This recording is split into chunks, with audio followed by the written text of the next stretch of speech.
Hi Scorpio, welcome to your Taurus New Moon card reading.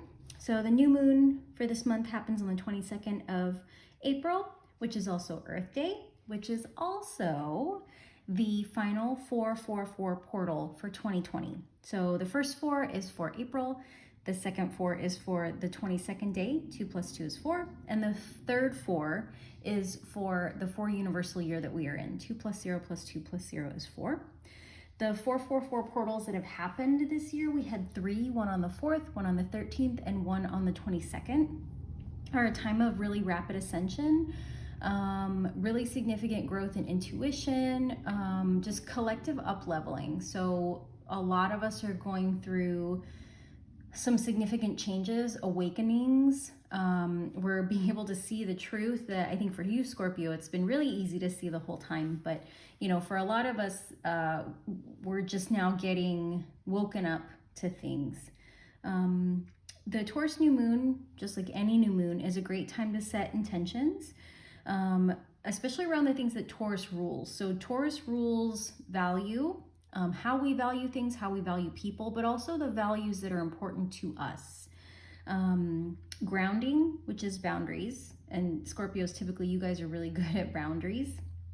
Prosperity and finances, and then growth and liberation. And there's also a conjunction between the new moon in Taurus and Uranus in Taurus. So Uranus is a planet of the unpredictable. Uranus likes to shake things up, likes to surprise us, likes to change things, kind of can throw us off a little bit. And so if there's some unexpected changes that come up around finances, prosperity, your values, boundaries, as far as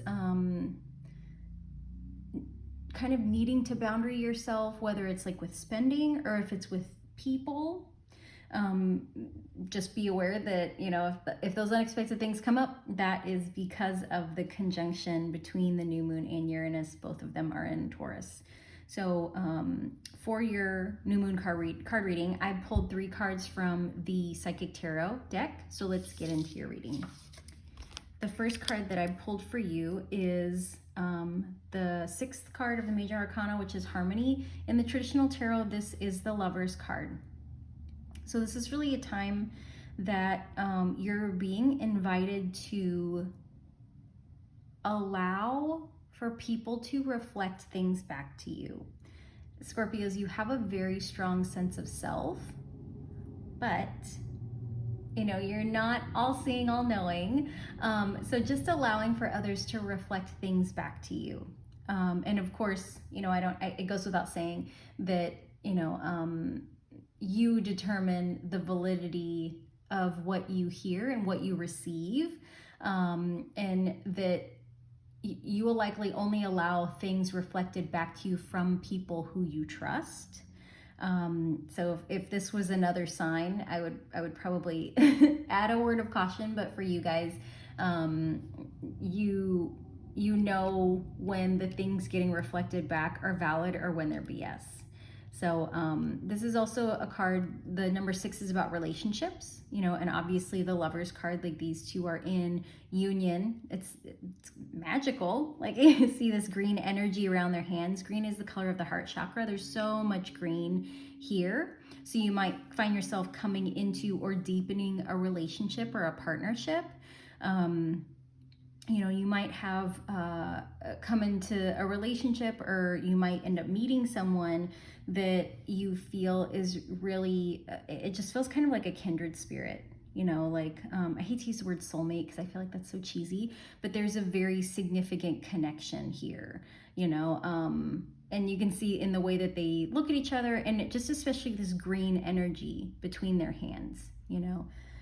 So the next card that I have for you is Love Begins.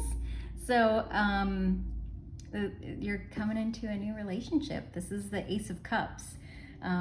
This is the announcement that like love is coming, and it's you know, you've got the 2 hands, like assuming this is a male and a female, but there's this overflowing of love, you know, and this water that's pouring out, it's very calm, you know, it's healthy, like there's a rainbow, which is always like a really positive omen. So if you are making a relationship choice, if you are coming into a relationship, if you are looking for love and you happen to meet someone, these are really, really positive love cards here. I mean, just this very much feels like long-term growth to me. You know, like this isn't, this is very established. Like this meadow area is very established. These trees are grown, you know, this kind of inlet has formed. Yeah, it's just really beautiful, positive. And of course, all the green, you know, all the green of the heart chakra, like just really pure, positive, healthy, like just like, it's so good. I want to be a Scorpio. Like, this is just so good. So that was your second card. And your third card is power. And so in the traditional tarot, this is the strength card, number 8. And in the traditional tarot, you have a woman, and she is trying to open or hold the mouth of the lion open. And you know, this card is very much about duality, you know, like our humanness, our refined parts. I feel like this card always looks like Anthony Hopkins to me, and he seems very refined. And this, you know, gentleman very much looks like a king. You know, these refined human parts of us, as well as like these kind of little bit wild, rough around the edges, animal parts of us. You know, when we look at these two cards, there's this duality here, you know. So if you are, especially if you are in a position that like you do not want to seek out relationship, you do not want partnership, or if you are already in an established partnership, like this is a time that like love is coming in, whether it's self-love, whether it's a deepening of a love that already exists, to mirror things to you, to show you the duality in things, you know. And with this rapid ascension of the 444 portal, it's causing a lot of healing to happen in the feminine. And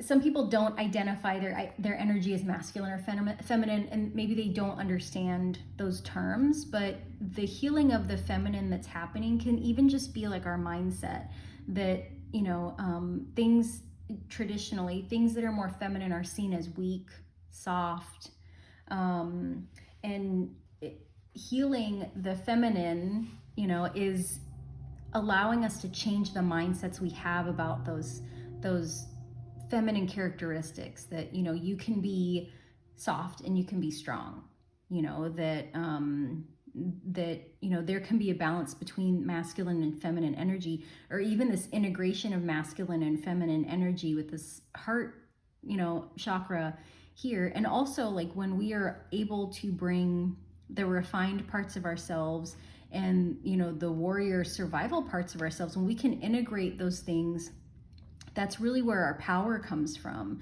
You know, it's almost like the higher mind and, you know, these base survival instincts that, you know, when we are able to integrate both of them, we're not running on one or the other. You know, that this can almost be like ego and spiritualism, that, you know, when we get really, really spiritual and we're doing the work and we think we're better than everybody else, that really just flips us back to the ego part, which says, you know, that like, I do the work because I have to be better than other people. And that's not necessarily true. You know, like the purpose of integration is so that, you know, our high mind can get healthy messages from our ego, because our ego is programmed for survival. You know, our ego is the thing that, you know, reminds us like, oh, we're not supposed to eat this because we have an allergy and we don't want to die, you know. And so the high mind is like, oh, okay, you know, thanks for letting me know, you know, so that I can attend this dinner party and not offend anyone, because I, you know, can remember that I have food allergies or whatever. I feel like that was kind of a clunky analogy, but I feel like this duality here, this is really about growth, you know, and liberation. So I feel like instead of being torn between like this or that, you know, like these two things that are kind of split, you know, it's about getting liberated from the mindset around some of these things that, you know, maybe an old mindset about love that, you know, if you are a little bit commitment phobic, you know, looking at those mindsets, that does commitment mean sacrifice to you? And how can you liberate yourself from that? From going from, you know, having to be half and half in a relationship to just being two people that have come together that exist separately, and in a really healthy balance. So, Scorpio, that is your new moon reading for this Taurus new moon. So overall, I feel like this is just a really positive, you know, reading that, you know, there's love that's either deepening or it's, you know, I feel like it's deepening, that there's a new way of love coming in, or a new love coming in that's going to be really significant and deep, and it's going to really bring lessons for you about yourself. It's going to kind of help you integrate these two parts of yourself. And that's just a really positive thing when we call in really positive, kind of peaceful relationships and peaceful love like this, and it helps us to grow in who we are. So I'm wishing you, Scorpio, a beautiful Taurus new moon full of prosperity and growth and liberation and just good things. And I will see you for the full moon reading. Bye.